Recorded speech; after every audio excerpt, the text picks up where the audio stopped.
রিপন মিয়াকে নিয়ে সোশ্যাল মিডিয়ায় নানা গুঞ্জন, ভিডিও আর মন্তব্য ঘুরে বেড়াচ্ছে। অনেকেই বলছেন রিপন মিয়া নাকি মা বাবার খোঁজখবর রাখে না কিংবা আলাদা থাকে, কিন্তু আমার কাছে তো মনে হচ্ছে রিপন মিয়া একা নয়।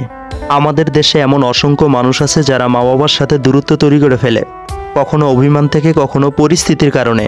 তাহলে কেন শুধু রিপন মিয়ার বিষয়টা এত আলোচনায়? সম্ভবত কারণ রিপন মিয়া একজন পাবলিক ফিগার, জনপ্রিয় মানুষ হিসেবে তার প্রতিটি কাজ, প্রতিটি কথা খুব দ্রুত ভাইরাল হয়ে যায়।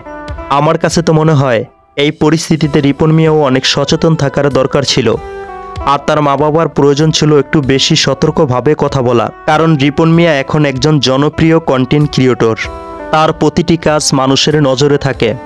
রিপন মিয়ার মা বাবা অনেক সোজা সাপটা সাদাসিধা মানুষ, তারা হয়তো বুঝতেই পারেনি তাদের একটি কথায় রিপন মিয়ার কেরিয়ারে বড় প্রভাব ফেলতে পারে। অন্যদিকে রিপন মিয়ারও আরও বোঝা উচিত ছিল পাবলিক ফিগার হিসাবে তাকে আরও ধৈর্য ও সংগ্রামের সঙ্গে প্রতিটি ব্যাপার মোকাবেলা করতে হবে।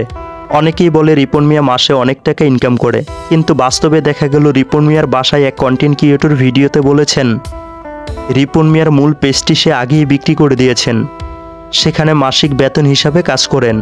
তবে রিপন মিয়া একটি টক শোতে বলেছেন তিনি যে বিদেশে ঘুরতে যান তখন সেই ভ্রমণের খরচ স্পন্সরের মাধ্যমে গ্রহণ করা হয়, নিজের পকেট থেকে নয়। রিপন মিয়া অনেক পরিশ্রম, ধৈর্য ও কষ্টের মাধ্যমে আজ এই অবস্থানে এসেছেন, তাই তার সুনাম ধরে রাখতে গেলে তার আরও সচেতন হতে হবে। বিশেষ করে পাবলিক বিষয়গুলো প্রকাশে তোলার আগে ভালোভাবে ভাবতে হবে। সব শেষে একটি কথাই বলবো, রিপন মিয়া হোক বা অন্য কেউ, প্রতিটি পরিবারেই ছোটোখাটো অভিমান বা ভুল বোঝাবুঝি থাকে, এগুলো একদম স্বাভাবিক।